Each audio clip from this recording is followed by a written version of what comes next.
Jadi pertama-tama Kadin itu sebagai mitra pemerintah selalu berjalan bersama pemerintah untuk memastikan ide-idenya, program-programnya dapat berjalan dengan baik. Ya. Dalam hal ini kita berkumpul di Wakil Ketua Umum Koordinator Luar Negeri. Jadi di sini hadir 80 komite bilateral dari relasi Indonesia dengan negara-negara luar. Ya. Jadi komplit. Dari negara besar seperti Amerika, Cina, maupun Eropa, negara ASEAN, dan juga Asia ini, Timur dan lain-lain. Tapi yang menarik selain 80 komite bilateral dengan negara luar, ada 25-an teman-teman dari Kadin Provinsi yang juga hadir. Sehingga bukan saja kita bicara mengenai luar negeri, tapi juga bicara bagaimana membawa investasi dan juga perdagangan bermanfaat buat teman-teman di Kadin Provinsi.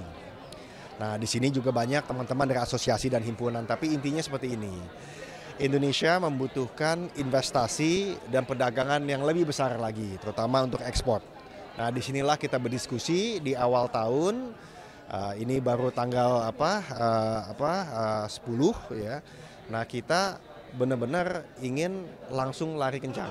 Apalagi kita mendengar Pak Presiden juga ada upaya untuk perjalanan lanjutan ke India dan mungkin Pakistan. Kami sudah bertemu dengan kedua duta besarnya dan bagaimana Kadin yang mewakilkan dunia usaha bisa bersama-sama memastikan bukan saja relasi yang sangat baik antara pemerintah dan pemerintah, tapi dari bisnis ke bisnis. Nah, ini saya rasa suatu hal yang sangat baik dan mudah-mudahan ini bukan saja berhubungan diplomatis secara geopolitik kita kembangkan, tapi juga ujungnya bagaimana perekonomian Indonesia dan kesejahteraan masyarakat Indonesia ini bisa tercapai lebih baik di tahun 2025 dengan kepemimpinan Pak Prabowo Subianto.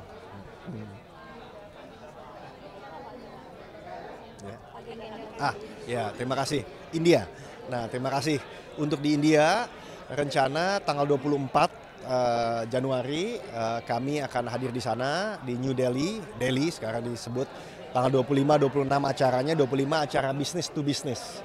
Nah, di sini kita akan fokus kepada industri-industri seperti kesehatan, ketahanan energi, lalu ketahanan pangan, sampai kepada teknologi. Bahkan juga tadi saya sebut pertahanan. Ya.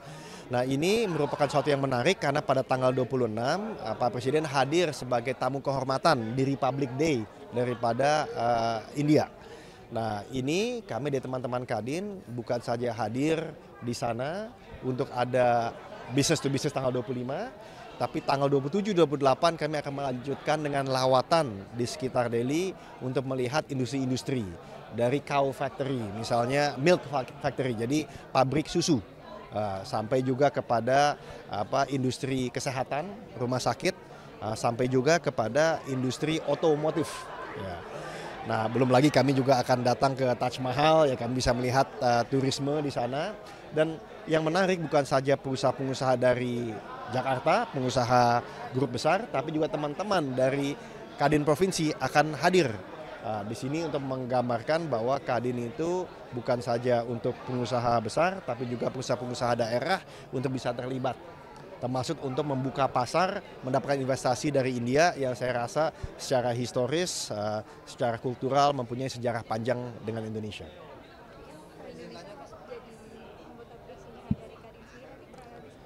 Ya, tadi dibahas juga mengenai partisipasi Indonesia di BRICS ya. Tentu kita ketahui jumlah penduduk sangat besar dari Brazil, Rusia, India, South Africa. Jumlahnya itu sudah lebih dari 2 miliar orang dan jumlah ekonomi itu mungkin sudah bisa disampaikan itu termasuk mencapai hampir 10 triliun US dollar. Nah, jumlah angka tersebut besar dari jumlah penduduk maupun ekonomi buat Indonesia ini merupakan suatu peluang untuk membuka akses pasar untuk berdagang dan juga untuk berinvestasi, dan saya rasa inilah alasan dari pemerintahan Pak Prabowo melihat ini sebagai peluang. Tentu sebagai negara yang non-align, tidak berpihak, kita mesti pandai-pandai untuk memainkan peran kita, terutama dengan negara besar seperti Amerika, ya. Tapi secara konsep Indonesia mesti mempunyai suatu pasar alternatif. Karena kita tahu bahwa Cina itu melambat, Amerika akan fokus pada industri domestiknya, Indonesia mesti memikirkan apa yang terbaik buat dirinya supaya ekonomi terus berjalan dan masyarakat juga bisa semakin sejahtera. Ya, terima kasih.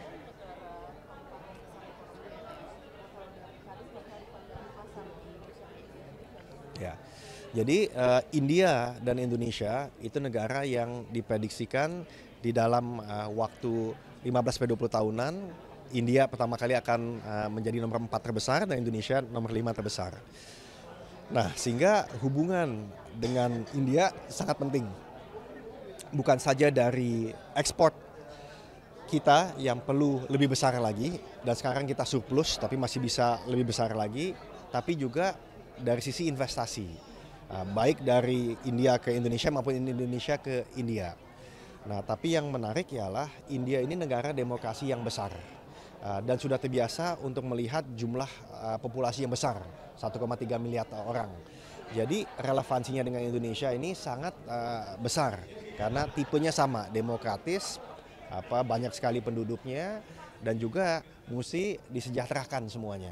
Nah, sehingga untuk bisa memulai hubungan baik secara diplomatis, secara bisnis-bisnis besar maupun bisnis yang bersifat pada kerakyatan, seperti contohnya ketahanan pangan, itu mereka juga cukup maju, tentunya juga dengan ketahanan energi, lalu pertahanan, kesehatan, pendidikan, itu semua adalah bidang-bidang yang sama dengan Indonesia sangat dibutuhkan. Ya, terima kasih ya.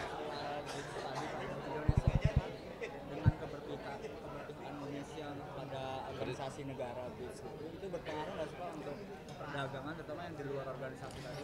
Tentu itu suatu terobosan ya, suatu terobosan di mana kita ingin membuka pasar di tempat yang jumlah penduduknya sangat besar dan jumlah ekonominya sangat besar di luar dari dua negara yang kita lihat selalu dengung-dengungkan ya, yaitu Amerika dan Cina. Nah, tentu di sini kita mesti pandai-pandai untuk memainkan peran, untuk mendapatkan pasar baru, mendapatkan investasi baru, tapi juga menjaga hubungan yang baik, terutama dengan negara Amerika. Ya. Tapi Indonesia itu adalah negara yang secara konstitusi non-blok, ya, sehingga ini kita akan mainkan dengan baik dan dari Kadin menyambut baik. Ya, dan teman-teman daerah tadi juga mengatakan banyak sekali yang bisa dilakukan di negara-negara tersebut karena selama ini mungkin masih mulai dari basis yang rendah.